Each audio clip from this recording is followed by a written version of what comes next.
आंखें बंद करके जरा हम कुछ पल ओम का अभ्यास करेंगे। सभी लोग अपने मुख से ओम का उच्चारण करेंगे। ओम का अर्थ भी हम बताएंगे, जो आज तक आप लोगों ने नहीं सुना। आपसे पूछेंगे भी हम। पहले हम अभ्यास करते हैं, आंखें बंद कर लें, सभी आंखें बंद कर लें। संगीत नहीं बजेगा इसमें, सभी आंखें बंद कर लें। पूरी तरह से साइलेंट में बैठ जाएंगे हम। ओम एक प्रकाश है, उस प्रकाश का हम अनुभव करेंगे। ओम शांति है, हम उस शांति का अनुभव करेंगे। मन को हम एकाग्र करेंगे, क्योंकि हम सुनते बहुत ज्यादा है और मन में उसे धारण 1% भी नहीं कर पाते हैं। उसका कारण यही है कि सुनते समय हम मन को बहुत दूर दूर तक भगाते हैं। तो सभी हमारे साथ ओम का उच्चारण करेंगे, पूरे ध्यान के साथ, पूरे योग के साथ।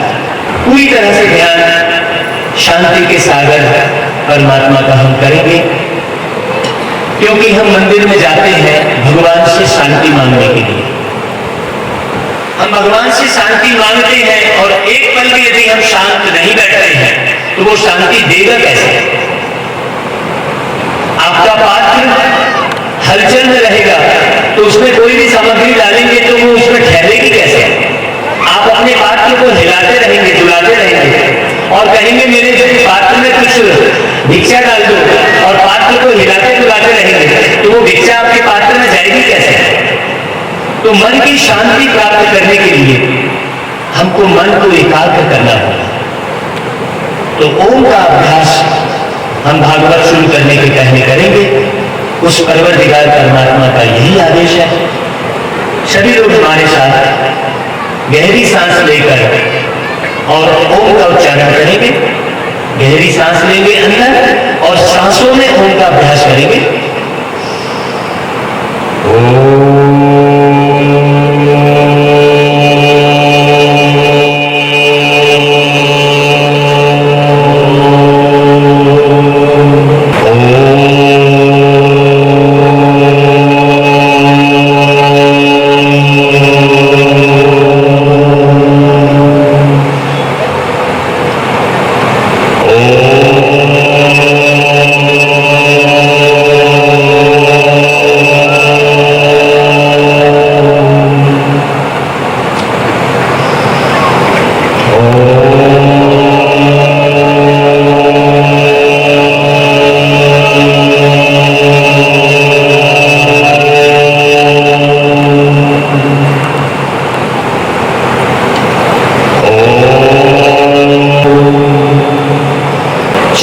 स्तंभों पर टिका हुआ है। कौन कौन से वो 4 स्तंभ हैं? 4 स्तंभों पर हमारा जीवन टिका है। सबसे पहला, जीवन के लिए हमको स्वस्थ तन चाहिए। यदि तन हमारा निरोगी नहीं है, अक्षर से है। भागवत में 4 अक्षर है। भा में आदि मतलब भा, ग, व और क, और 4 स्तंभ पर हमारा जीवन टिका है। सबसे पहला तन, दूसरा मन।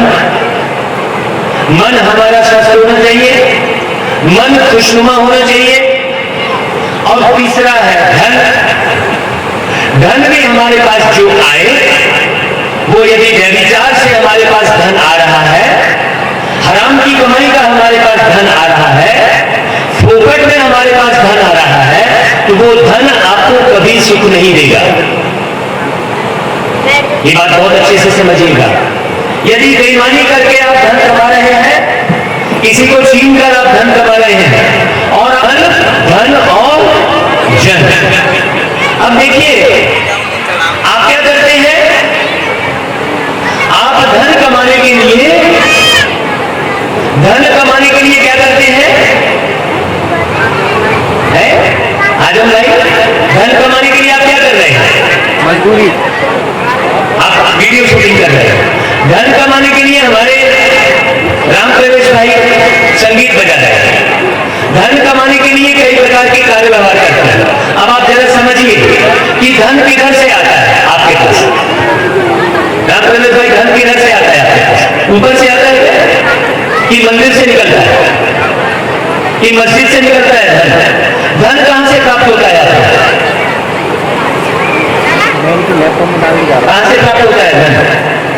आप कर्म करते हैं, कोई भी कर्म करते हैं तो धन कहां से प्राप्त होता है आपको? धन प्राप्त होता है जल से। डेली यूट्यूब पे डाल देगा हमारी। किससे प्राप्त होता है धन? जल से प्राप्त होता है। तो जिधर से धन आ रहा है, प्राप्त हो रहा है, उससे संबंध बढ़िया बनाना चाहिए कि खराब? देखिए, हम धन के लिए क्या करते हैं? धन के लिए हम क्या करते हैं?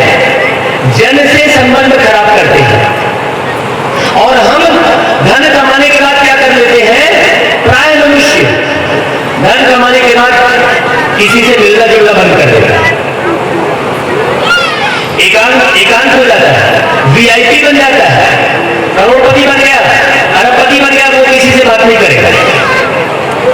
अब वो मिलने का टाइम निश्चित करेगा। और जब पहले साइकिल में घूमकर पाउच बेच रहा था, तब सबके घर घर जाके मिल रहा था, और घर में घर घर जाके सामान बेचकर धन कमा लिया, उसके बाद नहीं मिलेगा वो किसी से। तो धन किधर से आ रहा है? जन से। तो धन की बढ़ोतरी कब होगी आपकी? जब आप जन से अच्छा व्यवहार करेंगे, जब आप जन से प्रेम करेंगे तो धन आपके पास बरसेगा। तो धन कमाने का सबसे बढ़िया तरीका कौन सा है? कि जन जन से आप प्रेम कीजिए, प्रेम कीजिए। आप प्रेम का दिखावा मत कीजिए। अभी हम सब मिलकर क्या कर रहे हैं पता है? अभी हम सब प्रेम का दिखावा कर रहे हैं। जैसे जैसे हम प्याऊ घर खुलवाते हैं तो खूब बड़ा बड़ा नाम, हमने ये प्याऊ खुलवाया, हमने मथा काटा, क्या करते हैं हम? वो हम प्रेम नहीं कर रहे हैं, वो हम पब्लिसिटी कर रहे हैं। प्रेमवश कोई कार्य किया जाता है, उसकी पब्लिसिटी नहीं की जाती है। लेकिन हम सब एक दूसरे से प्रेम नहीं कर रहे हैं। और राजा परीक्षित की कथा भी वही बोल रहे हैं। राजा परीक्षित जन जन से प्रेम करता है। राजा परीक्षित का मतलब हुआ, परीक्षित मतलब परीक्षा में पास हुआ व्यक्ति। कौन सी परीक्षा में पास हुआ? जन जन की परीक्षा। एक राजा यदि प्रजा का सही ढंग से ख्याल ना करे तो उस राजा को निष्कासित कर दिया जाता है। राजा का मतलब मुखिया नहीं, राजा का मतलब सेवक, राजा का मतलब पहला नौकर, सर्वेंट। तो राजा परीक्षित के बारे में कहा गया है कि वो बहुत न्यायप्रिय राजा था, अपनी प्रजा को बहुत प्रेम करने वाला था, प्रजा का एक एक ख्याल रखने वाला था। तो प्रजा का एक एक ख्याल रखने के कारण वो राजा धन धान्य से संपन्न था। लेकिन अब गलती कहां हो गई? जब तक वो राजा प्रजा का ख्याल रख रहा था, सबसे प्रेम कर रहा था, तब तक वो बहुत प्रसिद्ध था, धन धान्य से संपन्न था। बहुत ध्यान से सुनना बात आप अच्छे से, राजा परीक्षित। और राजा ने एक व्यक्ति से अपना संबंध खराब कर दिया, सिर्फ एक व्यक्ति से।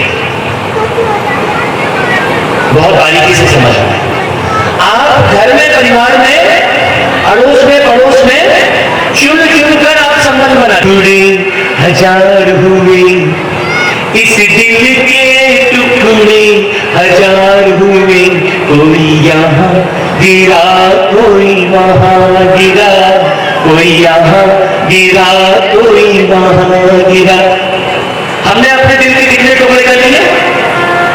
वो इकबाल नाम और आजम नाम और रामेश्वरम नाम और योगेश्वरम और अनमोलमणि, ये इन नाम में हम फंस गए हैं। हमने टुकड़े कर लिए वस्त्रों में, हमने टुकड़े कर लिए रंगों में। अरे भाई, ये दिल के टुकड़े करने के लिए थोड़ी थे, ये तो उपयोग करने के लिए है। तो राजा परीक्षित जो परीक्षा में पास है, वो फेल कहां हो रहा है? वो कहां फेल हो रहा है? सारी प्रजा से वो प्रेम कर रहा है, लेकिन एक व्यक्ति से उसने क्या कर लिया? एक व्यक्ति से दुर्व्यवहार कर लिया। वो व्यक्ति कौन था? वो व्यक्ति भी संत था, तपस्वी था, भगवान के ध्यान में लगा हुआ था। राजा परीक्षित ने उससे दुर्व्यवहार कर लिया है, और उससे एक से दुर्व्यवहार करने के कारण उसको श्राप मिल गया। क्या श्राप मिल गया? कि आज से 7वें दिन आपको तक्षक सांप डसेगा, एक से दुर्व्यवहार करने से। अब आप सोचिए, आप कितनों का दुर्व्यवहार कर रहे हैं? अब आप जरा लिस्ट बनाइए, अपने जीवन भर की थोड़ा लिस्ट बनाइए। इसलिए मैं बोलता हूं कि कॉपी पेन लेकर बैठो। फेल हो गया राजा परीक्षित, एक से दुर्व्यवहार करने के कारण फेल हो गया। हमने क्या बोला था कि भागवत कथा, जितनी भी कथा सुनाई जा रही है, वो सब फेल होने की कथा है, कि हम जीवन में कहां कहां फेल हो गए, का दिमाग कहां पर खराब हो गया। देखिए, हम यहां पर चित्र भी बनाकर इसलिए लाए हैं कि आपको भागवत कथा के एक एक पॉइंट आपको अच्छे से समझ में आए। वो सिखाया ही नहीं गया है। आपको तकलीफ है, किस कारण से तकलीफ है, उस कारण को ढूंढना पड़ेगा, उस कारण को ढूंढना पड़ेगा कि आपको दुख क्यों है। राजा परीक्षित इतना बढ़िया राजा था, उसके बाद भी उसको श्राप क्यों मिल गया? बहुत नामी ग्रामी राजा था, उसका नाम ही परीक्षित था। उसको श्राप इसलिए मिल गया क्योंकि उसने श्रमिक ऋषि के गले में केवल एक गिलास पानी के बदले, उसको प्यास लगी थी, जंगल में घूम रहा था, वो प्यास लगी थी, तो पानी पीने के लिए कोई कुटिया ढूंढ रहा था वो, तो श्रमिक ऋषि की कुटिया उसे मिल गई। तो वहां पर जाकर वो पानी की डिमांड करने लग गया कि मुझे प्यास लगी है, जरा पानी दो। और श्रमिक ऋषि ध्यान में लगे थे, बोले वो भगवान के ध्यान में है। अब वो भगवान के ध्यान में, तो उसे सामने राजा भी दिखाई नहीं दिया। बहुत अच्छे से समझ लो बारीकी बात, उसे राजा भी दिखाई नहीं दिया, उसे प्यासा भी दिखाई नहीं दिया। और राजा को कौन नहीं दिखाई दे रहा है? ना तो श्रमिक ऋषि को राजा दिखाई दे रहा है, और ना ही राजा को वो श्रमिक ऋषि दिखाई दे रहा है। राजा को क्या दिख रहा है कि उसकी प्यास बुझाने वाला कोई व्यक्ति पानी दे दे मेरे को। तो राजा यहां पर क्या बन गया? राजा पानी की मांग कर रहा है, मतलब राजा मांगने वाला हो गया कि नहीं हो गया? राजा भिखारी हो गया कि नहीं हो गया? राजा मांगने वाला हो गया। आप किसी के दरवाजे में गए हो, मांगने के लिए गए हो, तो वो अपने समय पर निकलेगा, तो आप क्या गुस्सा कर लेंगे क्या? किसी के घर में मांगने गए हो, लेकिन राजा परीक्षित क्या किया? श्रमिक ऋषि के गले में मरा हुआ सांप डाल दिया। जब मरा हुआ सांप डाल दिया, तो श्रमिक ऋषि के जो पुत्र थे श्रृंगी ऋषि, वो सूर्य भगवान को आचमन दे रहे थे। नदी में खड़े थे कमर तक, और सूर्य भगवान को क्या कर रहे थे? वो जल चढ़ा रहे थे। सूर्य तो आसमान में है, और जल श्रृंगी ऋषि कहां से चढ़ा रहे थे? नीचे से।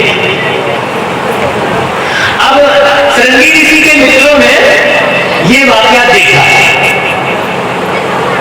कि श्रृंगी ऋषि के पिताजी श्रमिक ऋषि के गले में किसी ने मरा हुआ सांप डाल दिया, बेइज्जती कर दिया। तो वो खबर जाकर कहां पहुंचाई उन्होंने? श्रृंगी ऋषि के पास। श्रृंगी ऋषि ने भी नहीं देखा कि कितनी सच्चाई है, कितना झूठ है, कुछ नहीं देखा। और अपनी तपस्या की पूरी शक्ति कहां लगा दी उन्होंने? श्राप देने में। कि जिसने भी, उसने ये नहीं देखा कि किसने, उन्होंने मित्रों की बात को सुना और सुनकर सीधा क्या कर दिया? श्राप दे दिया कि जिसने भी मेरे पिताजी का अपमान किया है, मरे सांप को गले में डाला है, उसकी आज से 7वें दिन तक से मृत्यु हो जाएगी। सीधा कौन सा श्राप दे दिया? मृत्यु का। और कौन से दिन? 7वें दिन। बहुत ध्यान से सुनना, भागवत में 7 दिन की होती है, 7 रंग होते हैं, 7 ऋषि होते हैं। और रामप्रगट भाई सूर्य कितने होते हैं? सूर्य कितने होते हैं?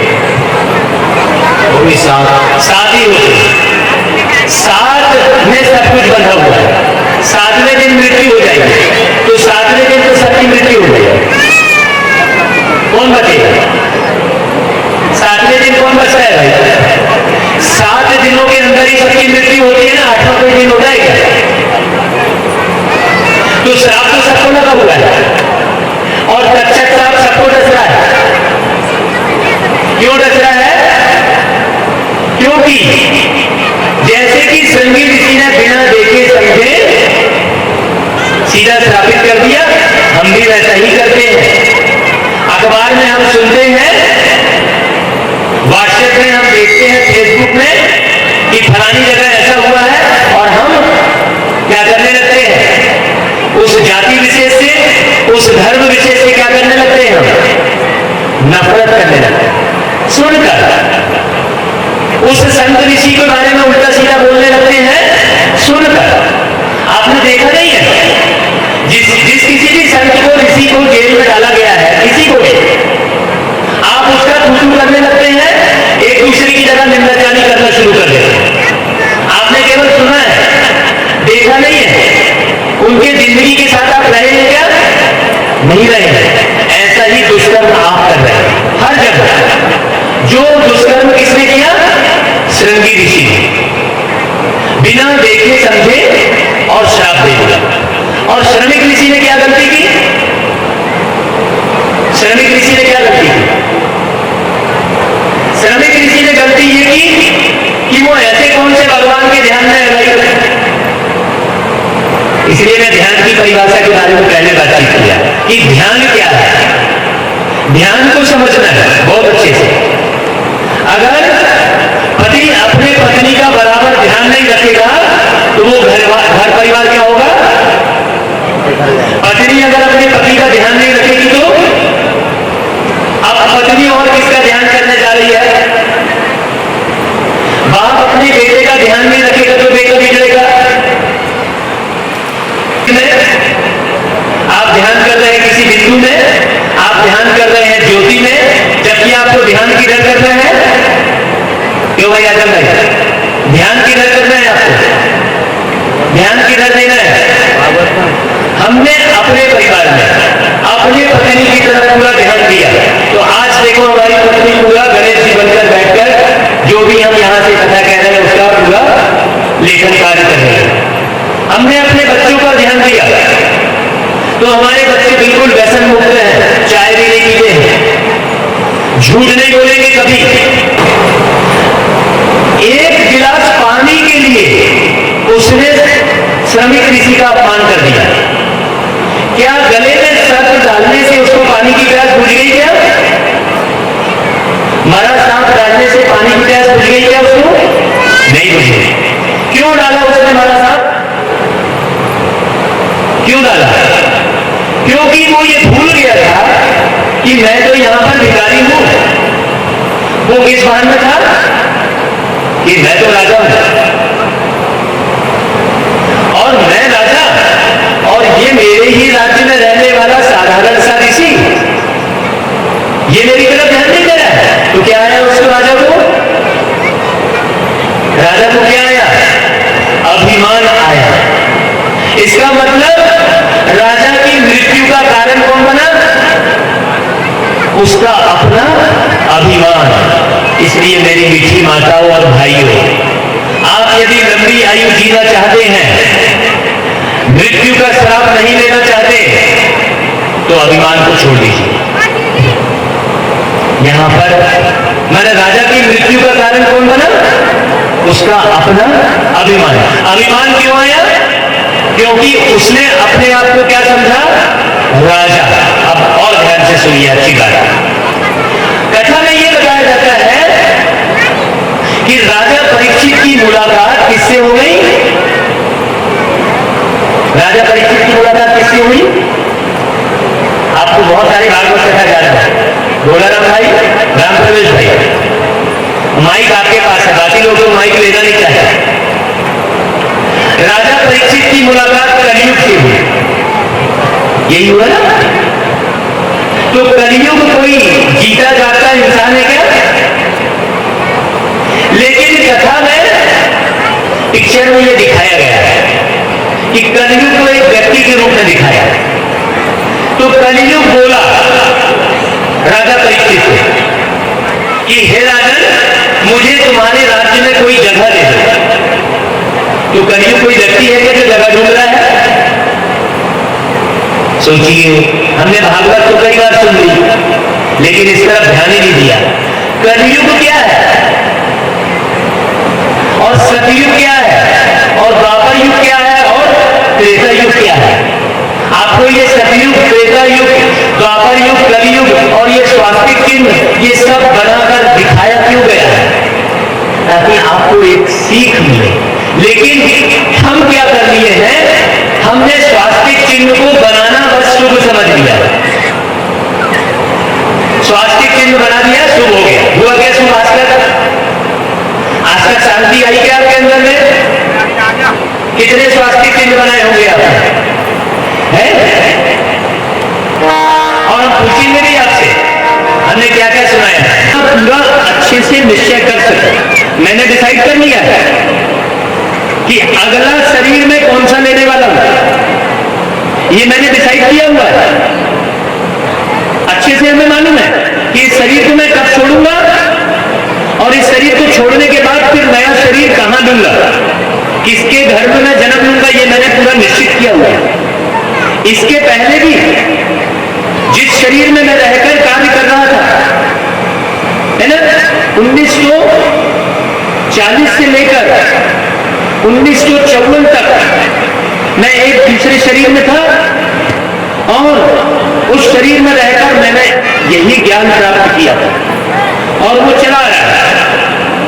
ये ज्ञान कभी खत्म नहीं होगा। ज्ञान अविनाशी है। आपने जो भी योग्यता हासिल की है, जैसे मान लीजिए मैं 1000 गीत गाता है, उसमें से मैं आपको एक गीत सुनाता हूं। वो गीत राजा परीक्षित की कथा से जुड़ा हुआ है। राजा परीक्षित को किसका भान आया? मैं का भान आया। मैं का भान आया और मेरा का भान आया। यहां पर कौन कौन माता बहनें हैं जो पूरी तरह से सुखी है? वो हाथ खड़ा करें जरा। जो पूरी तरह से सुखी है, सुखी है, एक भी सुखी नहीं है, सारे दुखी है। तो दुख का कारण है, अभी दुख का कारण इस गीत में सुनना। राम प्रवेश भाई बजाना गीत।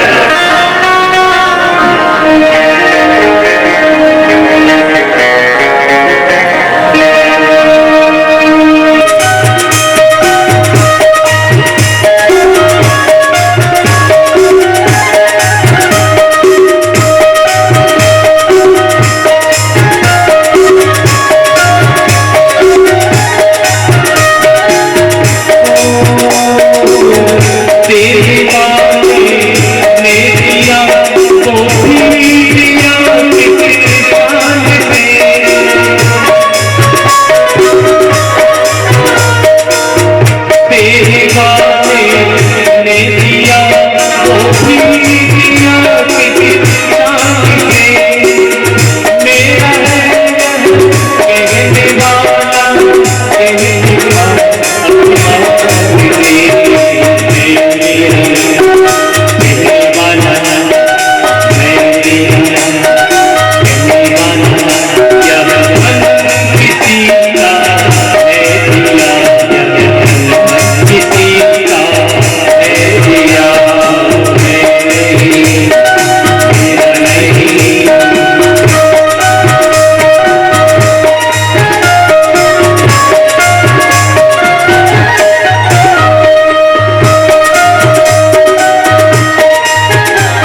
और उसने बोला कि महाराज जी आप भगवान की बात सुनाते हैं, आप हमको भगवान के दर्शन करा दो,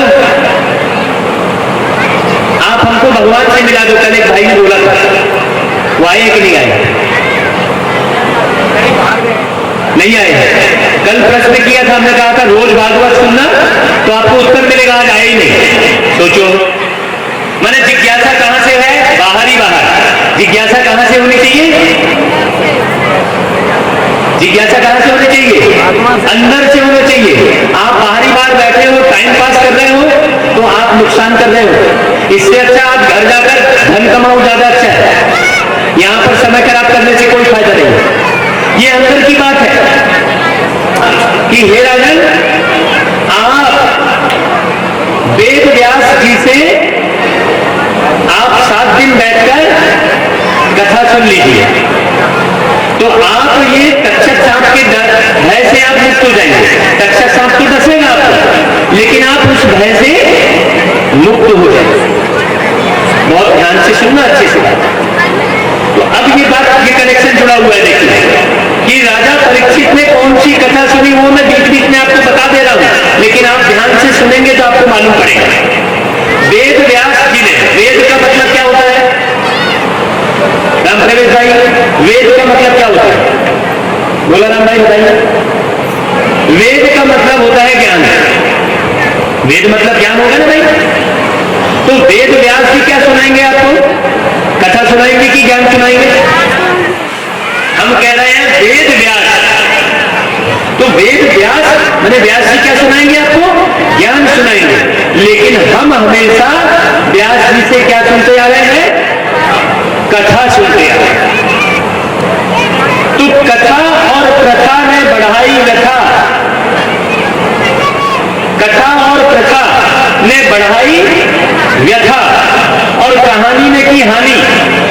इसलिए बंद करो कथा कहानी और सुनो परमात्मा की सच्ची वाणी, और बना लो अपनी जिंदगानी।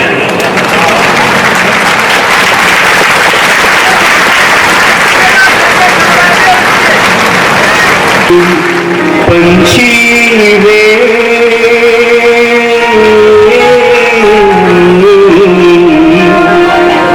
तेरा दर्द न जाने तो, तेरा दर्द न जाने तो, पिंजरे की पंछी रे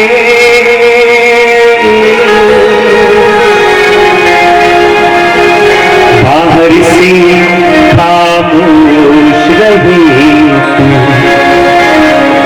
बाहर से खामोश रहे, भीतर भीतर रोए, भीतर भीतर रो, तेरा दर्द न जाने दो, तेरा दर्द न जाने दो, पिंजरे पंछी रे।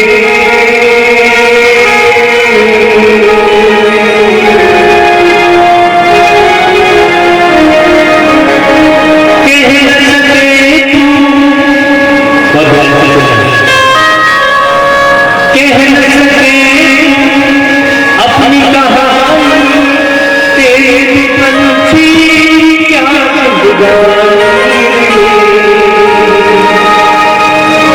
कह न सके, अपनी कहानी तेरी पंछी क्या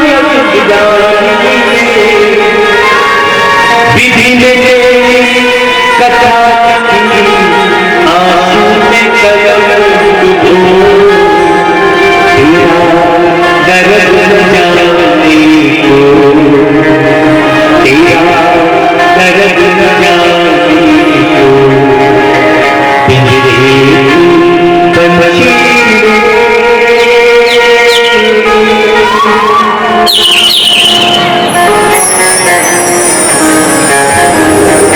चुप के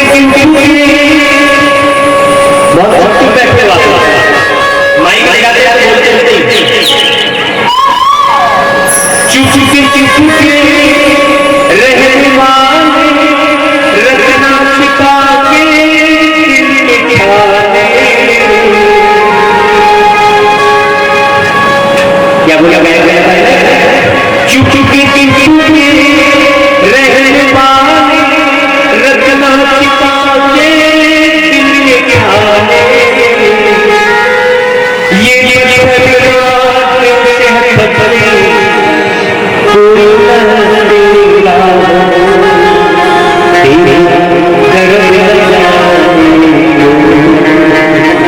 तेरा गर्भ न जाने पिंजरे पंछी रे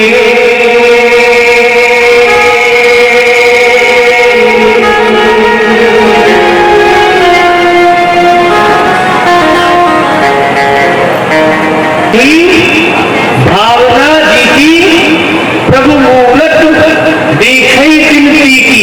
क्या बोला है तुलसीदास जी ने? यहां पर अर्थ तो समझ रहे हैं। खग जाने खगेई की भाषा का अर्थ अभी मैंने नहीं बताया है, अभी बहुत अच्छे से समझना। जाती रही भावना जी की। क्या बोला? भावना। और भागवत का पहला अक्षर है भा। भा यानी भावना। और मैंने बात शुरू की थी 4 स्कंद से, तन मन भगवान के जन, माने भगवान के जन जन से प्रीत रखना, ये है भजन करना।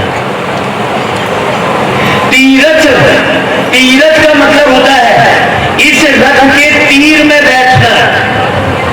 ये रथ है जिसमें आप बैठे हैं, वो क्या है? रथ है। ये शरीर क्या है? एक रथ है, और उस रथ के तीर में आप बैठे हैं। जब आप ये रथ छोड़ के चले जाते हैं, माताओं बहुत अच्छे से सुनना, जब आप ये रथ छोड़कर चले जाते हैं तो इसको क्या बोलते हैं? इस रथ को अर्थी बोलते हैं। क्या बोलते हैं? अर्थी। मतलब जिस रथ से रथी हाँकने वाला रथी निकल गया, पिंजरे के पंछी ने, वो पिंजरा का पंछी निकल गया, तेरा दर्द न जाने कोई, और बाहर से खामोश रहे। आज किसी से भी पूछे और भाई क्या हाल है, तो क्या बोलेंगे? बहुत बढ़िया है। लेकिन बढ़िया हो क्या? आप सच बोल रहे होते हो क्या? हर एक व्यक्ति एक दूसरे से पूछता है, हाँ हेलो और क्या हाल है? बहुत बढ़िया है भाई, एक शब्द यही बोलेगा। फिर ज्योतिष के पास क्यों जा रहे हो? जब आप बढ़िया हो तो आप हर पल झूठ बोल रहे होते हो, आप हर पल झूठ बोल रहे हो। भगवान के मंदिर में भी जाकर आप झूठ बोल रहे होते हो। भगवान के मंदिर में झूठ कौन सा बोल रहे होते हो? आप रोज आरती गाते, मैंने कहा मैं वो आरती नहीं गाता। आप आरती में गाते हो, मैं मूरख खल कामी कृपा करो भरता, गाते हो कि नहीं? मंदिर में जाकर आप क्या गाते हो? आप अपने आप को क्या बोलते हो? मैं मूरख, मैं खल, खल यानी क्या होता है राम प्रवेश भाई? खल यानी दुष्ट। मतलब आप मंदिर में क्या बोल रहे हो भगवान के सामने कि हे प्रभु मैं मूर्ख हूं, और क्या बोल रहे हो? मैं दुष्ट हूं, और क्या बोल रहे हो? मैं कामी हूं, कृपा करो। हे प्रभु मैं मूर्ख हूं, मैं दुष्ट हूं, मैं कामी हूं, ये आपने मंदिर में बोला। मंदिर से बाहर निकले और किसी ने बोला हे मूर्ख इधर, आप क्या करेंगे? आप मंदिर से बाहर निकले, आपको किसी ने बोला हे मूर्ख इधर, तो आप क्या करेंगे? क्या करेंगे? हाँ भैया बहुत अच्छा, आपने मेरे को बहुत सही बोला। बोलेंगे क्या? क्या करेंगे और क्या करते हैं आप तो बोलेंगे ए दुष्ट की तरह, तो आप क्या करेंगे राम प्रवेश भाई? क्या करते हैं आप? लड़ने लगते हैं। क्यों भाई? आप अभी भगवान के सामने में बोल रहे थे कि मैं मूर्ख हूं, मैं दुष्ट हूं, तो किसी ने आपको मूर्ख और दुष्ट कह के बुला लिया, तो गलती क्या की? क्या किया गलती? आप अभी तो बोल रहे थे, इसका मतलब आप वहां झूठ बोल रहे थे। इसका मतलब आप भगवान के मंदिर में झूठ बोल रहे थे। आपको आरती इसलिए गवाई जा रही है कि आपके जीवन में कोई आपको गाली दे दे तो आपको लगे कि हाँ भाई मैं तो मूर्ख हुई, क्योंकि मैं भगवान के सामने में यही बोल रहा हूं। तो जब आप भगवान के सामने में भी झूठ बोल रहे हो, जब आप मूर्ख नहीं हो इसलिए आपको बुरा तो बुरा बुरा लगेगा क्या? ओ मौलाराम भाई आओ, तो बुरा लगेगा क्या मौलाराम भाई को? बुरा लगेगा क्या? नहीं लगेगा। क्यों नहीं लगेगा? क्योंकि वो भोलाराम भाई है। वही दुनिया के सामने स्वीकार करेंगे तो लड़ाई नहीं होगी आपकी। आपकी लड़ाई और झगड़ा इतना बढ़िया राजा, इतना बढ़िया राजपाट कैसे नहीं होगा?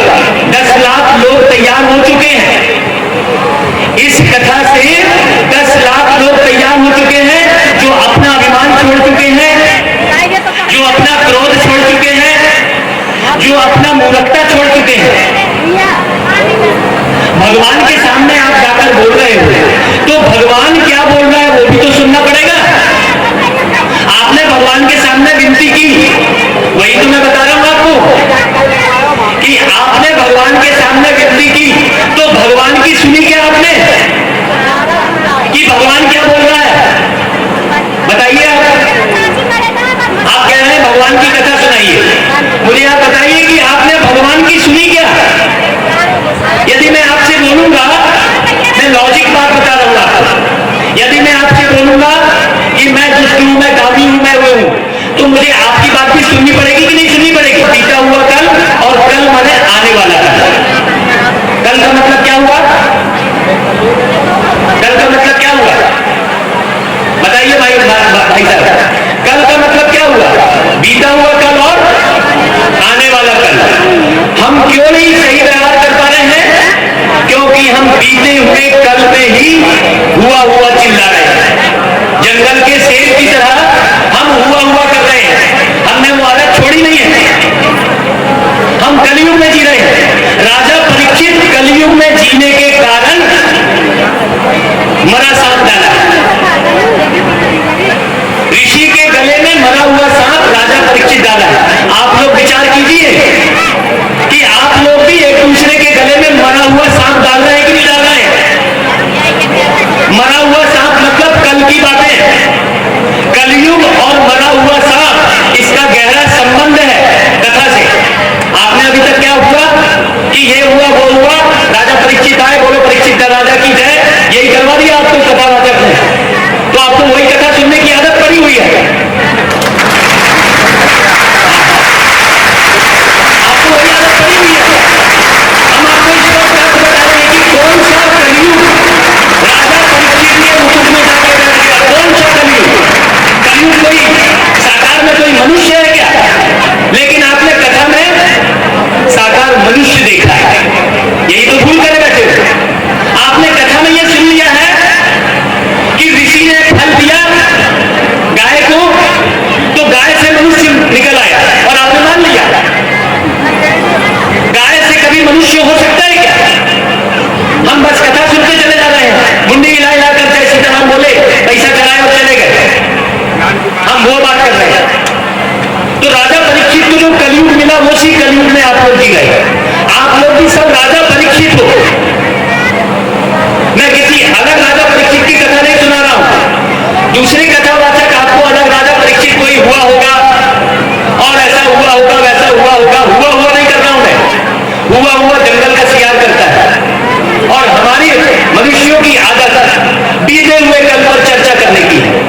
अखबार में बीता हुआ कल, दूरदर्शन में बीता हुआ कल जो चला गया, कहते हैं गड़े मुर्दे को मत उखाड़, बदबू आएगी।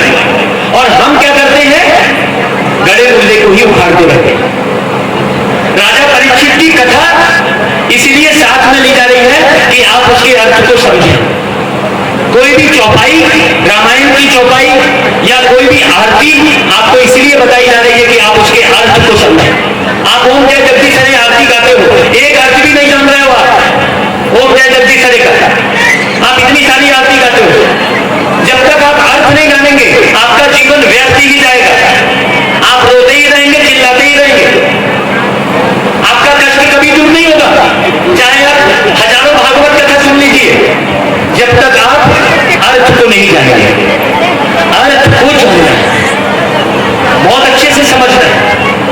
हम आपको जो एक एक शब्द का अर्थ बताते हुए आपको इशारे दे रहे हैं कि आप कर क्या रहे हो और बोल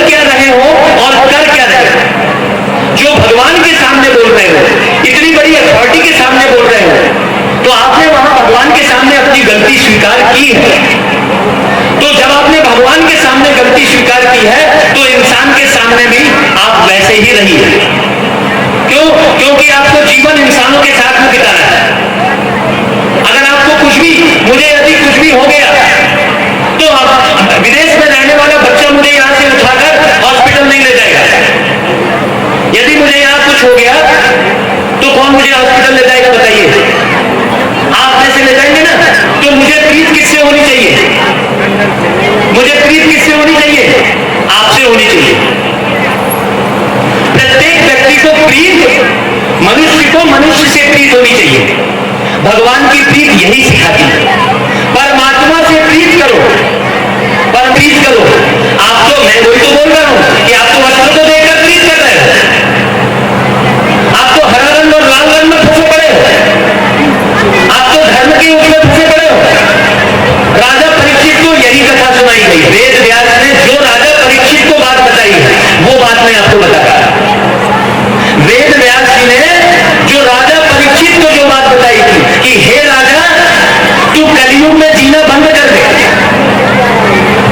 तू कलयुग में जीना बंद कर दे, वर्तमान में जी, करेंट में। वर्तमान हिंदी में, प्रेजेंट इंग्लिश में, करेंट इंग्लिश में बोलते हैं। जब आप करेंट में जीना शुरू करेंगे तो करेंट प्राप्त होगी भगवान की। ऐसा नहीं कि आप सदा ही मूर्ख बने रहेंगे। आप क्यों मूर्खता बने हुए हैं? आप मूर्खता को छोड़िए, ज्ञान का श्रवण कीजिए। जब आप ज्ञान का श्रवण करेंगे तो मूर्खता छूट जाएगी। फिर आपको वो परमात्मा से आपका संबंध क्या है ये बताइए? परमात्मा से आपका क्या संबंध है? कोई बताए माइक लेकर। जिस परमात्मा की भक्ति सिखाई, हम यहां पर कथा नहीं सुनाते हैं भाई, हम बातचीत करते हैं। क्योंकि हमें एक एक व्यक्ति का निर्माण करना है। इसमें से जितने व्यक्ति जागृत हो जाएंगे, हमें एक एक व्यक्ति का निर्माण करना है। हमें ऐसा नहीं कि यहां से हमें वाणी चलाते चले गए और आपने सुन लिया और चले गए। आप बताइए कि परमात्मा से आपका क्या संबंध है? बताइए आप क्या संबंध है परमात्मा? किस संबंध से आप परमात्मा को याद करते हैं? किस संबंध से? परमात्मा से आपका क्या नाता है? आप परमात्मा के सामने क्या बोलते हैं? परमात्मा के सामने आप बोलते हैं परम पिता। क्या बोलते हैं? क्या बोलते हैं? परम पिता। तो उससे हमारा संबंध किसका है? बाप का है। वो कौन है हमारा? भगवान कौन है हमारा? बाप है। जैसा आपका इस दुनिया में एक बाप है, वैसा ही पूरी दुनिया का एक बाप परमात्मा है। तो परमात्मा को जानना, परमात्मा को जानना, समझना, वेद व्यास जी ने राजा परीक्षित को वही बात बताई कि हे राजा परीक्षित, तुम उस परमात्मा को जानो, उस परमात्मा को समझो। जब परमात्मा को, राजा परीक्षित ने परमात्मा को जब समझ लिया, अच्छे से समझ लिया, तो उसको सांप काटने का भय खत्म हो गया। तो अब आप बताइए, राजा परीक्षित ने परमात्मा को जाना, समझा और उसके सांप काटने का भय खत्म हो गया। ये आपने कथा सुन ली। अब आगे क्या करना है? आपको फायदा किससे होगा? फायदा किससे होगा? राजा परीक्षित का तो भय खत्म हो गया। आपका भय खत्म हो रहा है क्या? सोचने की बात है। राजा परीक्षित ने पूरे 7 दिन कथा सुनी है। पूरे 7 दिन। पूरे 7 दिन का मतलब क्या हुआ? पूरे 7 दिन मतलब 1 तारीख से लेके 7 तारीख, 8 तारीख से लेके 14 तारीख। 7 दिन का मतलब होता है जीवन भर। आपको क्या करना पड़ेगा? भगवान की वाणी को जीवन भर सुनना पड़ेगा। 7 दिन का मतलब 7 दिन नहीं होते हैं केवल, 7 दिन की ही जिंदगी है। 8वां कोई दिन होता नहीं है। राइट बोल रहा हूं कि रॉन्ग? राइट बोल रहा हूं कि रॉन्ग? तो पूरे जीवन भर कौन कथा सुनेगा बताइए? हाथ खड़ा कीजिए। पूरे जीवन भर बोलिए। अब जीवन भर आपको सुनने तो यहां 2 घंटे तो अच्छे से सुनना पड़ेगा ना भाई। आप जीवन भर कब सुनेंगे? जब यहां आप 2 घंटे पूरे मन लगाकर अच्छे से सुनेंगे बोलते हैं। और नारियल बाहर से सबसे खूबसूरत दिखता है, नारियल से खूबसूरत बहुत सारे फल हैं, बहुत सारे फल हैं, लेकिन श्रीफल किसको बोलते हैं? नारियल को बोलते हैं। श्री का मतलब क्या होता है? श्री का मतलब होता है श्रेष्ठ। श्रेष्ठ फल की प्राप्ति आपको होगी कब? जब आप नारियल की तरह बनेंगे। बाहर से आप जैसे भी दिख रहे हैं, आपको अंदर से सफेद होना पड़ेगा, आपको अंदर से नारियल की तरह मीठा बनना पड़ेगा। अब आप देखिए, आप बाहर से तो बहुत अच्छा प्यार लुटाते हैं और पीठ पीछे आप निंदा करते हैं कि नहीं करते हैं? सामने में आप लड़ाई करते हैं और पीठ पीछे ऐसे ही बोल दिया, वो आदमी से तुम बच के रहना, ऐसा पीठ पीछे बोलते हैं। अंदर को काला रखते हैं और बाहर का श्रृंगार करते हैं, अंदर काला रखते हैं। अगर अंदर की सफाई करेंगे, अंदर मीठा बनेंगे, तो आपको श्रेष्ठ फल की प्राप्ति होगी। अंदर मीठा बनेगा, अंदर सफेदी लाइए। कोई हाथ बढ़ाकर बोल दे कि मैं अंदर से पूरी तरह शुद्ध और पवित्र हूं, मेरी दृष्टि खराब नहीं हुई है पूरे जीवन भर, मेरी आंख खराब नहीं हुई है, मैंने कभी भी अपने जो है गलत कर्म नहीं किया है, कोई बोल देगा? आप दिन में करते हो लोभ युक्त और अभिमान युक्त काम, और रात में करते हो वासना युक्त काम, और चिल्लाते हो राम राम राम। कभी नहीं मिलेगा आपको राम जब तक आपने नहीं छोड़ा काम। गीता का मुख्य वाक्य है, आप श्रीमद् भागवत गीता सुन रहे हैं, आप श्रीमद् भागवत गीता सुन रहे हैं, तो गीता का मुख्य वाक्य है काम महाशत्रु है, और आप अभिमान युक्त काम कर रहे हो, आप लोभ युक्त काम कर रहे हो। तो मेरे मीठे भाइयों और माताओं, बात की पूरी गहराई को समझने की जरूरत है, कथा सुनने की जरूरत नहीं है। मुझे लगता है कि भाई साहब उस समय नहीं बैठे थे जब मैंने कहा कि कथा और प्रथा ने बढ़ाई व्यथा, स्पष्ट बोल रहा हूं, और कहानी ने की हानि, इसलिए बंद करो कथा कहानी और सुनो परमात्मा की सत्यवाणी। जब तक आप परमात्मा की सत्यवाणी नहीं सुनेंगे, तब तक आप पापों से मुक्त हो नहीं सकते। क्योंकि पापों से मुक्त करने के लिए ही परमात्मा धरती पर आता है, पापों से मुक्त करने के लिए, और पापों से मुक्त करने के लिए विधि सिखाता है। आपने पूछा आरती में, आपने पूछा क्या पूछा आपने आरती में? किस विधि मिलूं दया में तुमको मैं कुमती। आपने भगवान के सामने जो बात बोली है, मैं वो बात भगवान की तरफ से आपको बोलूंगा। यहां पर मैं भगवान का एक व्यास बैठा है, तो भगवान ने जो बात समझाई है मैं वो बात आपको समझाऊंगा। भगवान ने कहा कि जाओ बच्चे, वो लोग पूछ रहे हैं कि मैं किस विधि मिलूं, तो जाकर विधि समझाओ। आपने पूजा की, आपने आरती उतारी, आपने फूल चढ़ाया, आपने यज्ञ किया, और सब कुछ करने के बाद आपने भगवान से पूछा, हे भगवान मैं तुमसे किस विधि से मिलूं। इसका मतलब आपने जितनी भी विधि अपनाई उसमें आपको शंका थी,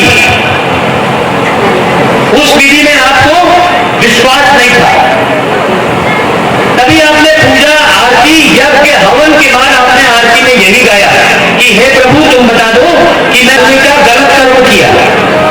तो गलत कर्म का फल क्या मिला कि उसकी जल्दी से ही मृत्यु घोषित हो गई। अब मृत्यु के भय से बचने के लिए उसने भागवत सुनी, मृत्यु से नहीं बचा वो। 7 दिन के बाद तो उसको जो श्राप मिला उसको तो फल मिलेगा ही, लेकिन वो राजा परीक्षित कौन था ये समझने की जरूरत है। राजा परीक्षित तो उसका एक जन्म का नाम था, उसके पहले के जन्म में वो क्या था ये भी बताया गया है, उसके बाद के जन्म में क्या हुआ ये भी बताया गया है। भागवत कथा जन्म जन्मांतर की कथा है, और भागवत कथा से आप जन्म जन्मांतर को समझ लेते हैं। लेकिन वैसा सुनाने वाला चाहिए और वैसा सुनने वाला भी चाहिए, वैसा सुनने वाला भी चाहिए। आप परिपाटी में अटक के यदि भागवत सुनेंगे, किसी भी प्रकार की परिपाटी में, किसी भी प्रकार की प्रथा में अटक के यदि भागवत सुनेंगे, तो आप प्रथा में ही फंसे रहेंगे, कथा का मर्म समझ में नहीं आएगा। अभी आप चर्म की कथा सुन रहे हैं। चर्म किसकी कथा सुन रहे हैं? आप चमड़ी की कथा सुन रहे हैं, आप चर्म की कथा सुन रहे हैं, आप मर्म नहीं सुन रहे हैं। जिस दिन आप मर्म सुनेंगे उस दिन आपको सब कुछ समझ में आ जाएगा, उस दिन आपको एकदम क्लियर हो जाएगा। चलिए एक मर्म का गीत हमारे राम प्रवेश भाई का नहीं सुननी है, हमें मर्म को उठाना है। हमें कहा ना, हम गीता के साइंस को उठाकर आपके सामने रख रहे हैं, क्योंकि ये साइंस का युग है। हम गीता के साइंस को आपके सामने रख रहे हैं। तो कलयुग का क्या बताया हमने आपको? कल की सोचने वाला मनुष्य या तो कल की सोचता है, बीते हुए कल की, या तो आने वाले कल की चिंता करता है, वर्तमान में नहीं जीता। राजा परीक्षित ने जो वेद व्यास से बात सुनी, वो बात हम आपको बता रहे हैं। अब हमको थोड़ा युग के बारे में समझना होगा। जैसे 7 दिन तो क्या बोलेंगे राम प्रवेश भाई? 7 दिन को मिलाकर क्या बोलेंगे? सप्ताह। 30 दिन को मिलाकर महीना, 12 महीने को मिलाकर एक वर्ष। उसके बाद का पता है, 25 वर्ष को सिल्वर जुबली, 50 वर्ष को गोल्डन जुबली, 75 वर्ष को प्लेटिनम जुबली और 100 वर्ष को गोल्डन जुबली, ये बोलते हैं। ओके, उसी प्रकार ये युग है। युग का मतलब होता है समय, युग का मतलब काल, काल माने भी समय, युग माने भी समय। तो कलयुग में राजा परीक्षित जी ने कथा कब सुनी? जब कलयुग आ गया। मैंने राजा परीक्षित की मुलाकात किससे हुई? कलयुग से हुई। तो कलयुग जब आ गया तब राजा परीक्षित जी ने कथा सुनी। कौन सी कथा सुनी? कलयुग से सतयुग जाने वाली कथा सुनी। तो कौन सी कथा सुनी? ज्ञान सुना। राजा परीक्षित जी ने वेद व्यास से क्या सुना? ज्ञान सुना। कौन सा ज्ञान सुना? जब पूरी कथा 7 दिन में पूरी हो गई, तब राजा परीक्षित के लिए स्वर्ग से पुष्पक विमान आया करते हैं। पुष्पक विमान आया और उन्हें स्वर्ग ले गया। अभी हमने सुनकर क्या समझा है कि स्वर्ग कहीं आकाश के ऊपर है और नरक पृथ्वी के नीचे है, पाताल लोक, ऐसा समझा हुआ है। तो मीठे भाइयों, स्वर्ग आकाश के ऊपर कोई जीवन नहीं है। आकाश के उस पार बिना जीव के केवल आत्मा रहती है। आप बिना जीव के रहते हैं। आत्मा मतलब कौन? राजा परीक्षित कौन? राजा परीक्षित एक आत्मा, और आप कौन? आप एक आत्मा। तो स्वर्ग से पुष्पक विमान आया, मतलब जब कथा सुनी तो पूरा वर्ग भेद खत्म हो गया। स्वर्ग में पहला अक्षर स्व का है। स्व मतलब मैं स्वयं। जब मेरे अंदर स्वयं, जब वर्ग भेद मिट जाता है तो पुष्पक विमान का मतलब क्या होता है कि हमें पुष्प की तरह जीवन जीना आ जाता है। विमान मतलब हम विकारों को अच्छे से मान लेते हैं, समझ लेते हैं कि क्या चीज विकार है और क्या चीज पवित्रता है। जब हम ये समझ लेते हैं तो आत्मा फिर सुखी होकर, संपन्न होकर, ज्ञान युक्त होकर आत्मा शरीर को छोड़ती है। जब आप समझ के साथ शरीर को छोड़ेंगे तो गीता का फिर एक वाक्य आता है, अंतमति सो गति।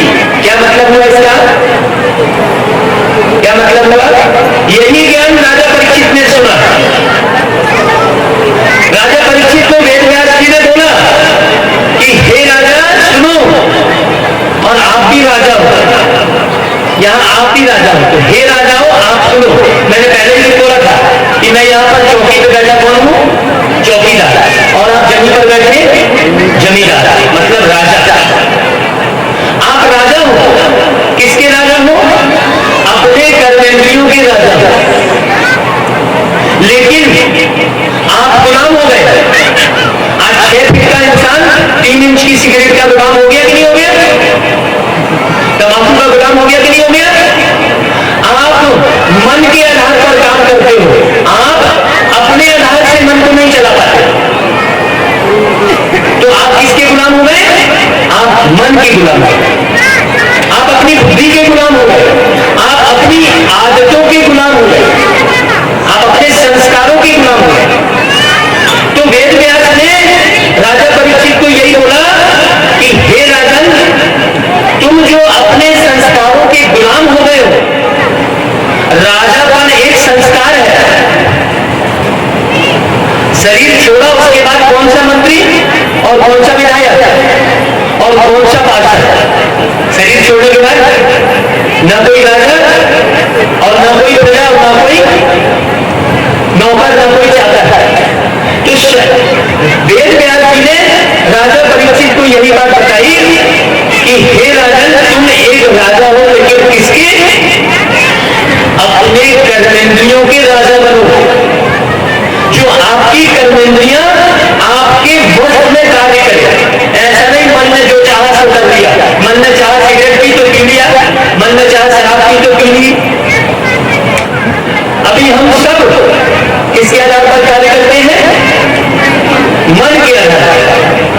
मन जैसा चलाता है वैसा चलता है। तो मन रूपी घोड़े को वेद व्यास जी ने राजा परीक्षित को यह सिखाया कि मन रूपी घोड़े को बुद्धि रूपी लगाम से कंट्रोल करो। मन रूपी घोड़े को बुद्धि रूपी लगाम से कंट्रोल करो। तो बुद्धि रूपी लगाम में ताकत कब आएगी? ये बताइए।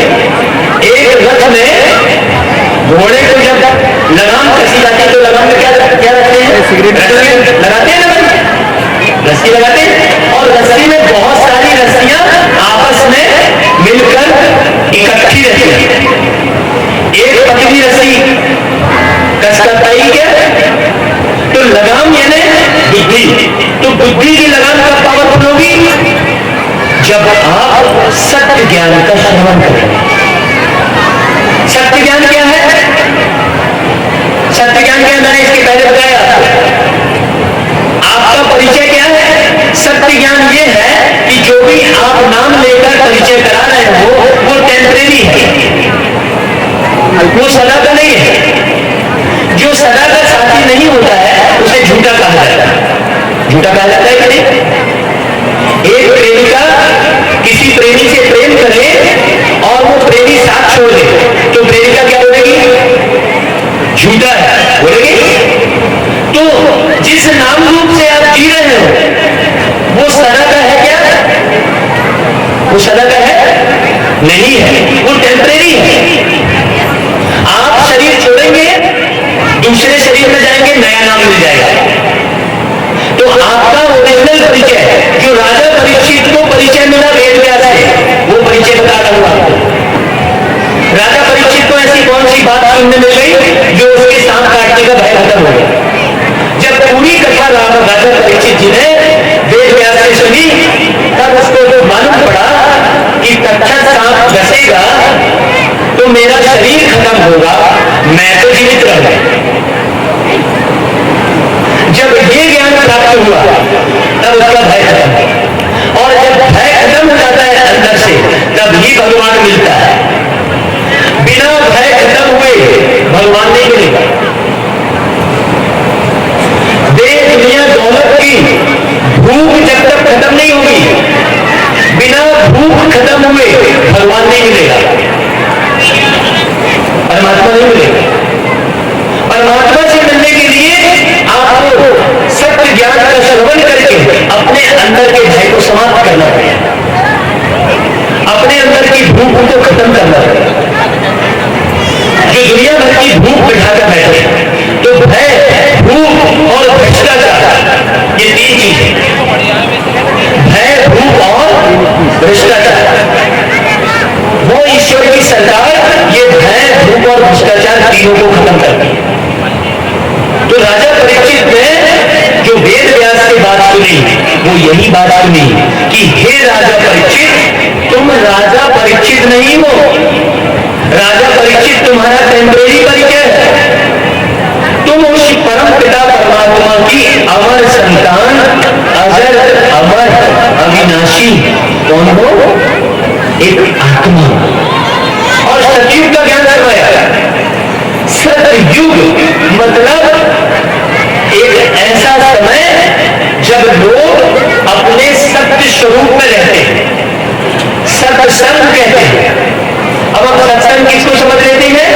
सत्संग हम समझ लेते हैं कथा कहानी को, सत्संग हम समझ लेते हैं आरती पूजा को, सत्संग हम समझ लेते हैं किसी साधु सन्यासी के संग को। जबकि सत्संग का अर्थ क्या हुआ कि सदा आप सत्य के संग में रहें। सत्य क्या है?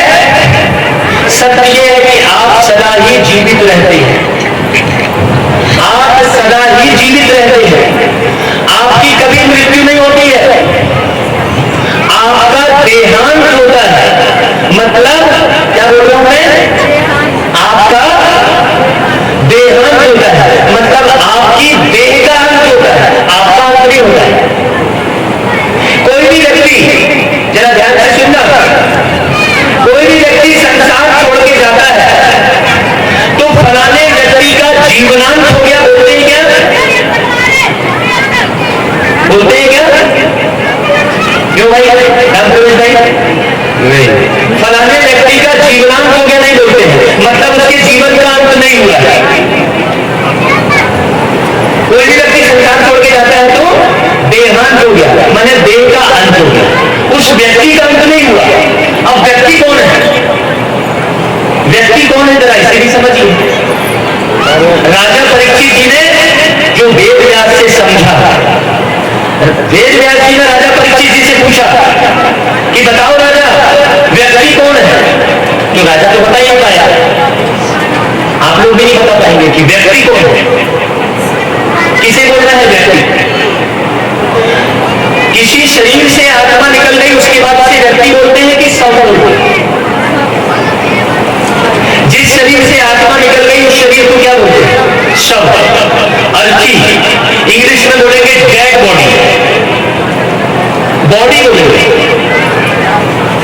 तो व्यक्ति किसे बोल रहे हैं? व्यक्ति बोल रहे हैं आत्मा को। आत्मा जब शरीर में प्रवेश करती है और अपने भावों को व्यक्त करती है तो वो व्यक्ति कहलाता है। जैसे मैं शरीर में बैठा हूं, अपने भावों को व्यक्त कर रहा है तो मैं एक व्यक्ति कहलाऊंगा। भावों को व्यक्त करने वाला नाम भाई, भावों को व्यक्त करने वाला व्यक्ति। तो भावों को व्यक्त कौन कर रहा है? शरीर के माध्यम से भावों को व्यक्त कौन कर रहा है? आत्मा। आत्मा, आत्मा मतलब मैं। तो जब आत्मा शरीर में प्रवेश करके अपने भावों को व्यक्त करती है तो वो व्यक्ति कहलाती है, और जब आत्मा शरीर छोड़ देती है और अपने भावों को व्यक्त नहीं कर पाती है तब क्या कहलाती है? वो आत्मा कहलाती है। अभी हम आपको आत्मा नहीं बोल सकते, अभी आप शरीर में बैठे हैं, अभी हम इनको आत्मा नहीं बोलेंगे, अभी राम प्रवेश भाई को ये आत्मा इधर नहीं बोलेंगे। क्यों? क्योंकि अभी राम प्रवेश भाई जो आत्मा है वो शरीर के माध्यम से भावों को व्यक्त कर रहा है, इसलिए राम प्रवेश भाई को हम व्यक्ति बोलेंगे। लेकिन जब भावों को व्यक्त करने लायक नहीं रह जाएंगे, जब मैं शरीर को छोड़ दूंगा, भावों को व्यक्त करने लायक नहीं रह जाऊंगा, तब मैं क्या कहलाऊंगा?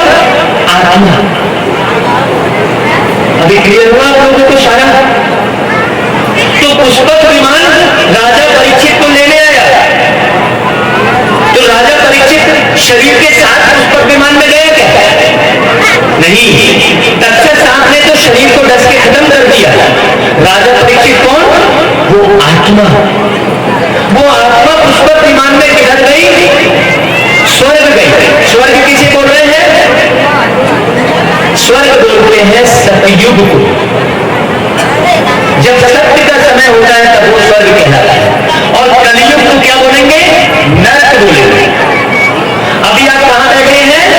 आप सब कहां बैठे हैं? अभी नरक में बैठे हैं। आप ये नहीं समझ लेना कि कोई धन दौलत और मेहर मालिक का मालिक है तो वो स्वर्ग में बैठा है। अभी आप क्या समझ लेते हैं?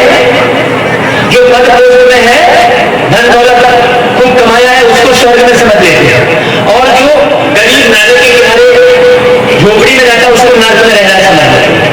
नहीं, अभी आप सब नरक में बैठे हैं कलयुग में। इसीलिए इस संसार से कोई शरीर छोड़ के जाता है तो बोलते हैं स्वर्गवासी हो गया, स्वर्गवासी हो गया। स्वर्गवासी हो गया मतलब अभी तक नरक में था, तब तो स्वर्गवासी हो गया बोल रहे हैं। नरक में था तब तो स्वर्गवासी हो गया बोल रहे हैं। रात हुई तब तो दिन हुआ कहते हैं, और रात ही ना हो तो दिन शब्द ही ना आए। तो स्वर्गवासी हो गया क्यों बोलते हैं? क्योंकि अब वो झूठे शरीर के भान को छोड़ दिया। कौन? वो व्यक्ति स्वर्गवासी हो गया क्योंकि वो व्यक्ति झूठे शरीर के भान को छोड़ दिया। अब वो सत्य के स्वरूप में टिक गया, तो इसलिए उसे स्वर्गवासी हो गया। तो राजा परीक्षित के लिए स्वर्ग से विमान आ गया और राजा परीक्षित चला गया। इस बात को समझने के लिए हमको ये बात एक दिन में समझ में नहीं आई, एक दिन में समझ में नहीं आई। आप कहेंगे एक दिन में समझ में आ जाए, मुंडी हिलाएंगे, तो कदापि नहीं आएगी। क्योंकि अभी हमारे बीच बाजू में भाई ओम प्रकाश जी बैठे हैं। अभी ओम प्रकाश जी जो नाम है कहां से होती है तर्क की शुरुआत? बताइए। आइए इसे सुनाते हैं गीत, आप गीत में समझिए, ध्यान से सुनिएगा इस गीत।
समझना होगा।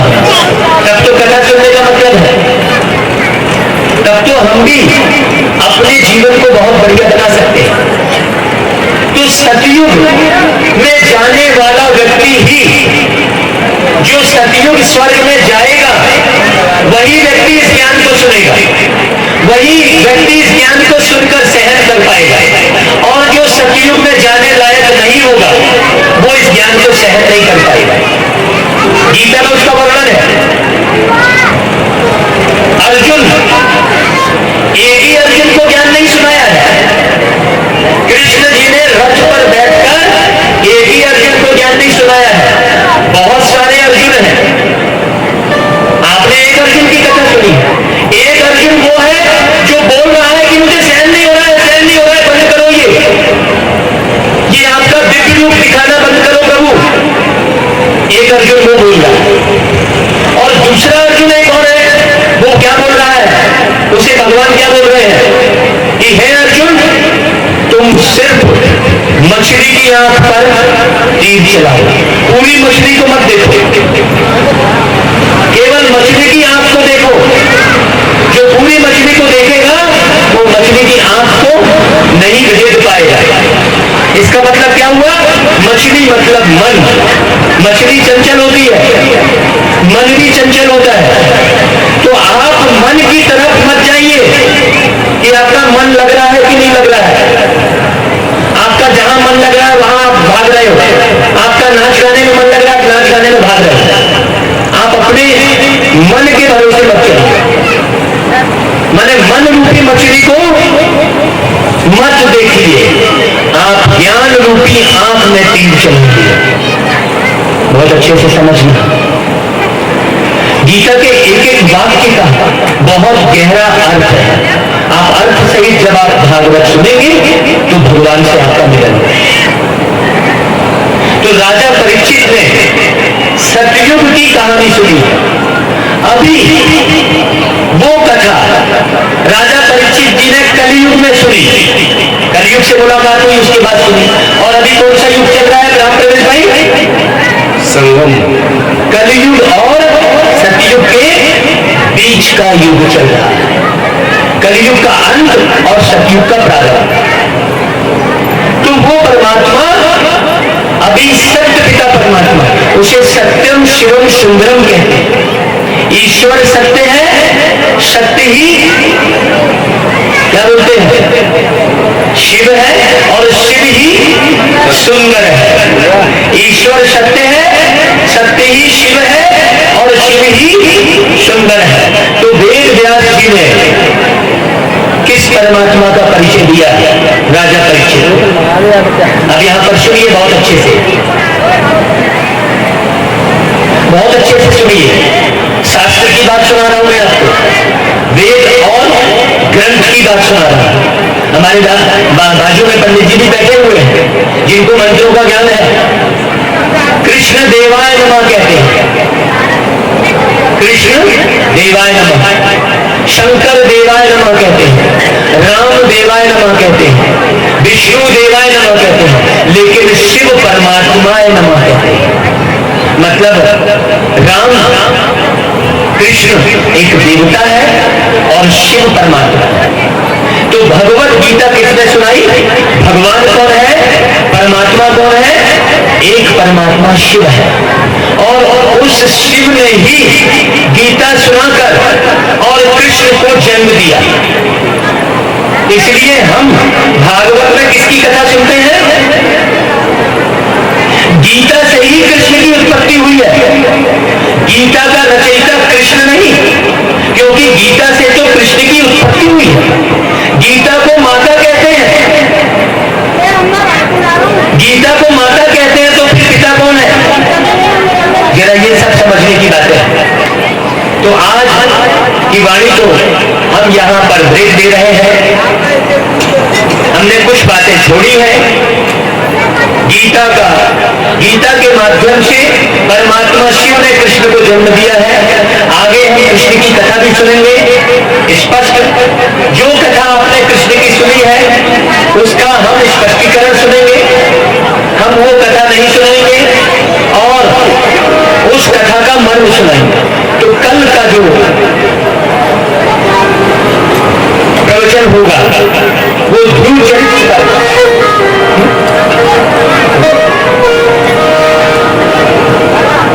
कल का जो प्रवचन होगा वो ध्रुव चरित्र का होगा और अजामिल थोड़ा सा मैं बात बता देता हूं कि ध्रुव की कथा क्यों सुनाई जाती है और अजामिल की कथा क्यों सुनाई जाती है ना भाई? आप आखिर ध्रुव की कथा क्यों सुन रहे हैं?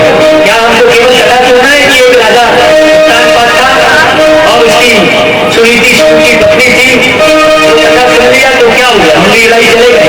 तो कल हम ध्रुव की कथा क्यों सुनाई जाती है, अजामिल की कथा क्यों सुनाई जाती है, उस पर चर्चा करेंगे। और कृष्ण का जन्म गीता के माध्यम से किस प्रकार होता है वो अगले दिन होगा। कृष्ण का जन्म, श्री राम कथा, बाल लीला, ये नरसों होगा 2 दिन के बाद। अगले दिन समुद्र मंथन, प्रहलाद चरित्र, नरसिंह अवतार और वामन अवतार, ये इस क्रम में आपको कथा सुनाएंगे और समझाएंगे इस पर विशेष। आज की वाणी को हम यही विराम देते हैं। हमारे राम प्रवेश भाई गीत सुनाएंगे भजन, उसके बाद फिर आगे करेंगे। पग विमान में उड़कर कहां गया ये समझना होगा। राजा परीक्षित पुष्पक विमान में उड़कर चले गए, कथा समाप्त हो गई, ऐसा नहीं है। राजा परीक्षित पुष्पक विमान में उड़कर कहां गया ये समझना होगा। तब तो कथा सुनने का मतलब है, तब तो हम भी अपने जीवन को बहुत बढ़िया बना सकते हैं। तो सतयुग में जाने वाला व्यक्ति ही, जो सतयुग स्वर्ग में जाएगा, वही व्यक्ति इस ज्ञान को सुनेगा, वही व्यक्ति इस ज्ञान को सुनकर सहन कर पाएगा। और जो सतयुग में जाने लायक नहीं होगा वो इस ज्ञान को सहन नहीं कर पाएगा। गीता में उसका वर्णन है। अर्जुन, एक ही अर्जुन को ज्ञान नहीं सुनाया है। कृष्ण जी ने रथ पर बैठकर एक ही अर्जुन को ज्ञान नहीं सुनाया है, बहुत सारे अर्जुन हैं। आपने एक अर्जुन की कथा सुनी है। एक अर्जुन वो है जो बोल रहा है कि मुझे सहन नहीं हो रहा है, सहन नहीं हो रहा है, बंद करो ये आपका दिव्य रूप दिखाना बंद करो प्रभु। एक अर्जुन वो बोल रहा है। और दूसरा अर्जुन एक और है, वो क्या बोल रहा है, उसे भगवान क्या बोल रहे हैं कि हे अर्जुन, तुम सिर्फ मछली की आंख पर तीर चलाओ, पूरी मछली को मत देखो, केवल मछली की आंख को देखो। जो पूरी मछली को देखेगा वो मछली की आंख को नहीं भेद पाएगा। इसका मतलब क्या हुआ? मछली मतलब मन। मछली चंचल होती है, मन भी चंचल होता है। तो आप मन की तरफ मत जाइए कि आपका मन लग रहा है कि नहीं लग रहा है। आपका जहां मन लग रहा है वहां आप भाग रहे हो। आपका नाच गाने में मन लग रहा है, नाच गाने में भाग रहे हो। आप अपने मन के भरोसे मत चलिए, माने मन रूपी मछली को मत देखिए, आप ज्ञान रूपी आंख में तीर चलाइए। बहुत अच्छे से समझना, गीता के एक एक वाक्य का बहुत गहरा अर्थ है। आप अर्थ सहित जब आप भागवत सुनेंगे तो भगवान से आपका मिलन। तो राजा परीक्षित ने सतयुग की कहानी सुनी। अभी वो कथा राजा परीक्षित जी ने कलयुग में सुनी, कलयुग से मुलाकात हुई, उसके बाद सुनी। और अभी कौन सा युग चल रहा है राम प्रवेश भाई? संगम। कलयुग और सतयुग के बीच का युग चल रहा है। कलयुग का अंत और सतयुग का प्रारंभ। तो वो परमात्मा अभी सत्य पिता परमात्मा, उसे सत्यम शिवम सुंदरम कहते हैं। ईश्वर सत्य है, सत्य ही क्या बोलते हैं, शिव है, और शिव ही सुंदर है। ईश्वर सत्य है, सत्य ही शिव है, और शिव ही सुंदर है। तो वेद व्यास जी ने किस परमात्मा का परिचय दिया? राजा परीक्षित। अब यहां पर सुनिए बहुत अच्छे से, बहुत अच्छे से सुनिए। शास्त्र की बात सुना रहा हूं मैं आपको, वेद और ग्रंथ की बात सुना रहा हूं। हमारे बाजू में पंडित जी भी बैठे हुए हैं जिनको मंत्रों का ज्ञान है। कृष्ण देवाय नमः कहते हैं, कृष्ण देवाय नमः, शंकर देवाय नमः कहते हैं, राम वासुदेवाय नमः कहते हैं, विष्णु देवाय नमः कहते हैं, लेकिन शिव परमात्माय नमः कहते हैं। मतलब राम कृष्ण एक देवता है और शिव परमात्मा है। तो भगवत गीता किसने सुनाई? भगवान कौन है? परमात्मा कौन है? एक परमात्मा शिव है। और उस शिव ने ही गीता सुनाकर और कृष्ण को जन्म दिया। इसलिए हम भागवत में किसकी कथा सुनते हैं? गीता से ही कृष्ण की उत्पत्ति हुई है। गीता का रचयिता कृष्ण नहीं, क्योंकि गीता से तो कृष्ण की उत्पत्ति हुई है। गीता को माता कहते हैं, गीता को माता कहते हैं, तो फिर पिता कौन है? जरा ये सब समझने की बात है। तो आज की वाणी को हम यहां पर ब्रेक दे रहे हैं। हमने कुछ बातें छोड़ी हैं गीता के माध्यम से परमात्मा शिव ने कृष्ण को जन्म दिया है। आगे हम कृष्ण की कथा भी सुनेंगे। स्पष्ट जो कथा आपने कृष्ण की सुनी है उसका हम स्पष्टीकरण सुनेंगे। हम वो कथा नहीं सुनेंगे और उस कथा का मर्म सुनेंगे। तो कल का जो प्रवचन होगा वो ध्रुव चरित्र का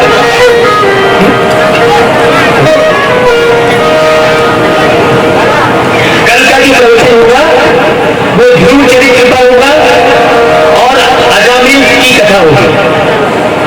अब आपको थोड़ा सा मैं बात बता देता हूं कि ध्रुव की कथा क्यों सुनाई जाती है और अजामिल की कथा क्यों सुनाई जाती है ना भाई? आप आखिर ध्रुव की कथा क्यों सुन रहे हैं? क्या हमको केवल कथा सुनना है कि एक राजा था और उसकी सुनीति की पत्नी थी, कथा सुन लिया तो क्या हो गया, हम लड़ाई चले गए? तो कल हम ध्रुव की कथा क्यों सुनाई जाती है, अजामिल की कथा क्यों सुनाई जाती है, उस पर चर्चा करेंगे। और कृष्ण का जन्म गीता के माध्यम से किस प्रकार होता है वो अगले दिन होगा। कृष्ण का जन्म, श्री राम कथा, बाल लीला, ये नरसों होगा 2 दिन के बाद। अगले दिन समुद्र मंथन, प्रहलाद चरित्र, नरसिंह अवतार और वामन अवतार। ये इस क्रम में आपको कथा सुनाएंगे और समझाएंगे इस पर विशेष। आज की वाणी को हम यही विराम देते हैं। हमारे राम प्रवेश भाई ये गीत सुनाएंगे भजन, उसके बाद फिर आगे भी दे सकते हैं। मैं बुरा नहीं मानूंगा, आपको समझाने के लिए बहुत सारी बातें मैं बताऊंगा, लेकिन आपके क्रोध के बदले मुझे क्रोध आ जाए ऐसा कदापि नहीं होगा। क्योंकि ज्ञान एक ऐसा अमृत है जिसे रसपान करने के बाद सारे विकार खत्म हो जाते हैं। उत्तर मिल गया राम प्रवेश भाई का? ज्ञान एक अमृत है।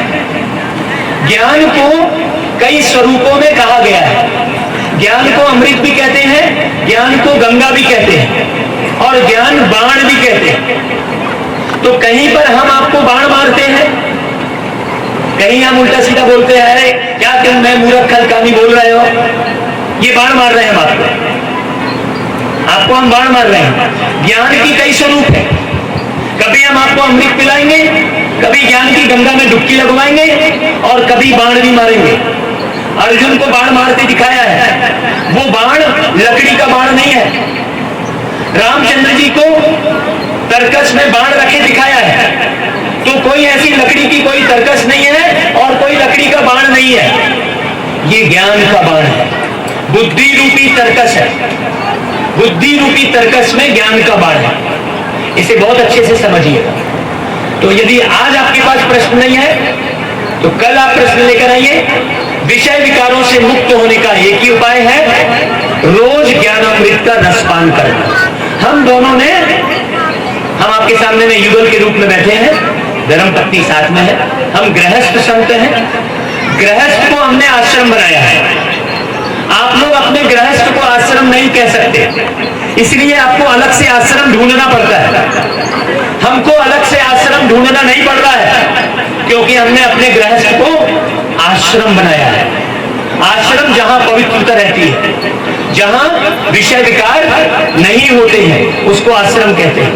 ये साक्षात आपके सामने में हम गृहस्थी बैठे हैं, जो हमने निरंतर, हमने बोला ना आपको कि पिछले जन्म भी हमने ज्ञान का रसपान किया है, और इस जन्म भी 28 साल से हम कंटिन्यू इस कार्य को हम कर रहे हैं। तो विषय विकारों से मुक्त होने के लिए जब कोई इंजेक्शन रिएक्शन कर जाता है, अंदर में शरीर में कोई इंजेक्शन लगाते हैं और मरने की कगार पर पहुंच जाता है, तो क्या करते हैं, उस रिएक्शन हुए इंजेक्शन की दवाई को बाहर नहीं निकालते, क्या करते हैं, उस दवाई की विकृति को काटने के लिए एक नई दवाई डॉक्टर देता है, उस इंजेक्शन के रिएक्शन को खत्म करने के लिए। उसी प्रकार हमारे राम प्रवेश भाई ने बहुत अच्छा प्रश्न किया है, विकारों का जो रिएक्शन आपके अंदर आत्मा में हो गया है, उसको ठीक करने के लिए ज्ञान का इंजेक्शन रोज लगाना पड़ेगा, रोज 1 घंटे की डोज देनी पड़ेगी। ठीक है? और किसी के पास कोई प्रश्न हो तो बताइए।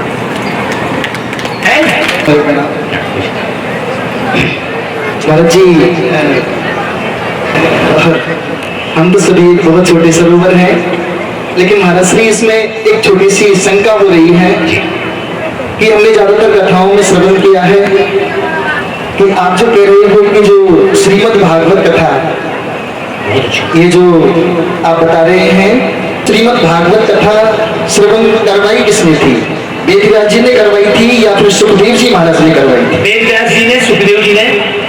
सुखदेव का अर्थ क्या है? मतलब जो सबको सुख देने का कार्य करता है, जो किसी को दुख नहीं देता है, वही भगवान के सत्य ज्ञान को सुना सकता है। सुखदेव का मतलब ये नहीं है कि कोई पार्टिकुलर ऐसा सुखदेव। वेद व्यास का मतलब ये नहीं है कि कोई पार्टिकुलर वेद व्यास। बहुत अच्छे से समझिएगा, वेद व्यास ने कथा सुनाई और आज हम भी व्यास कहलाते हैं, तो क्या हम वो वेद व्यास हो गए जो कथा सुना रहा था? हम भी तो व्यास हैं, हमको भी तो लोग कथा व्यास बोलते हैं। वेद व्यास मतलब, वेद का मतलब होता है ज्ञान, है ज्ञान, और ज्ञान को धारण करके जो ज्ञान का रसपान करे।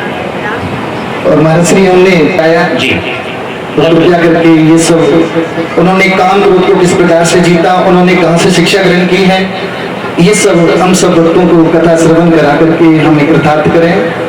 आपका बहुत बहुत धन्यवाद। बहुत बढ़िया।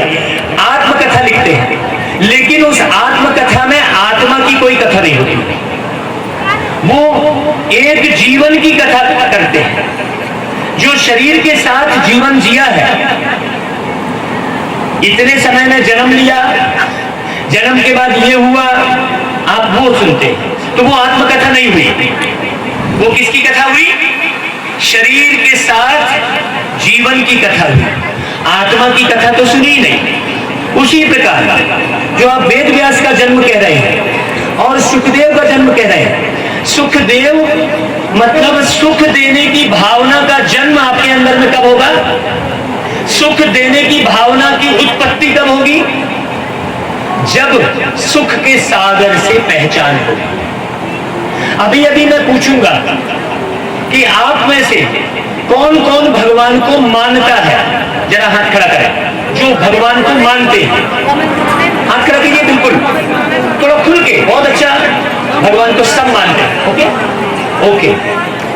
अब बताइए कि भगवान है, भगवान को जानते कौन कौन? जानते कौन कौन? पंडित जी, भगवान को मानने में आपने हाथ खड़ा किया, जानने की बात कर रहा है। भगवान को जानते कोई नहीं। अब अगली लाइन आती है कि भगवान को पहचानते कौन है? भगवान को पहचानते कौन है? यदि आप भगवान को जानते और पहचानते तो भटकते नहीं। जैसे मैंने खड़ा करके बोला था आपकी मम्मी का नाम क्या है, तो उन्होंने तुरंत बताया था, वो भटके नहीं थे कि मैं मम्मी का कौन सा नाम लूं। अभी आप भगवान को पहचानते हैं बोलेंगे तो आप जमाने भर में भटकेंगे कि गणेश जी को बोलूं, कि हनुमान जी को बोलूं, कि रामचंद्र जी को बोलूं, कि कृष्ण जी को बोलूं। सोचिए, तो भगवान को जानते भी नहीं है और पहचानते भी नहीं है। कल एक भाई ने प्रश्न किया था कि भगवान निराकार है या साकार है, ये प्रश्न किया। तो भगवान को हम स्वयंभू कहते हैं। स्वयंभू मतलब जो स्वयं भू पर धरती पर आकर अपना परिचय देता है, उसको उर्दू में कहते हैं खुदा। मतलब जो खुद आकर खुद माने खुद आकर अपना परिचय देता है। परमात्मा अपना परिचय स्वयं देता है। कैसे परिचय देता है? यहां पर जो प्रकाश डालने की बात कही आपने, परमात्मा से जिसका संबंध हो जाता है, सुख के सागर से संबंध हो जाता है, उसके अंदर सुख देने की भावना, सुख देव मतलब सुख देने वाला। वेद व्यास, वेद मतलब ज्ञान, वेद मतलब कोई कथा नहीं हुई, ज्ञान को देने वाला। तो ज्ञान की उत्पत्ति कब होगी? जब ज्ञान के सागर से संबंध बने, जब ज्ञान के सागर